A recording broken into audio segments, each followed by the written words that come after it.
One of the best recipes in the world I don't think you've ever heard of is Gâteau de Ménage, which means household or housekeeper's cake.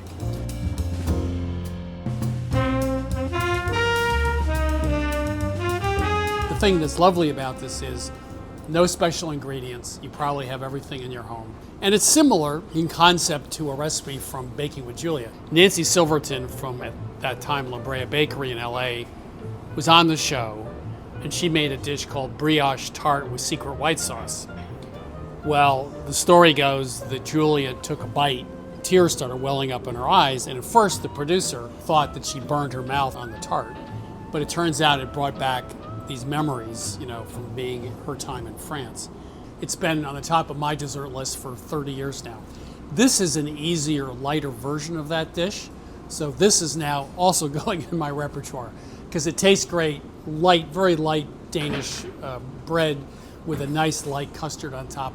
And it's everyday ingredients and the whole thing pulls together in just an hour and a half. You make a yeasted dough, milk, egg, sugar, vanilla, and yeast. And we're just gonna whisk that up. Flour, of course, salt. You mix that up in a stand mixer, add some butter to it like you would with brioche, but only 3 tablespoons. Knead it for about 10 minutes, let it sit for an hour. This is a yeast dough, very similar to a Danish dough. A brioche would have a lot more butter in it, has a little butter, 3 tablespoons. But you can think about it, this is kind of like a big Danish, really, that's what you're making here.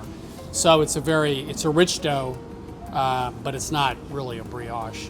Meanwhile, you throw together the custard, eggs, sugar, vanilla, etc., a little lemon zest. The dough has risen, the eagle has landed.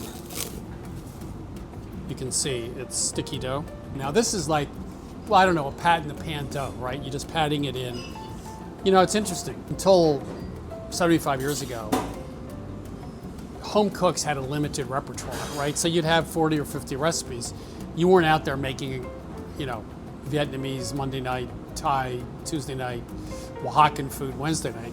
So that's why people didn't need recipes. If you've made baking powder biscuits 100 times, you don't need a recipe. We're just creating an edge here, like a tart, right? I like to also go, when I'm finished with the side, use my forefinger, instead of push it into the side like that, is good. We have the filling, a little bit of sugar. So 375, 20-25 minutes. Like with all custards, which is what this is, it still should be jiggly and not set because it's gonna set when you take it out of the oven. Okay, are we good? You can see the sides really puffed up. As I said, you're gonna get a lot of yeast action in the oven. This just tastes great. See, it has really a very light but bread-like texture. I can't leave this piece on the plate. It almost brought tears to my eyes, but it's just absolutely delicious.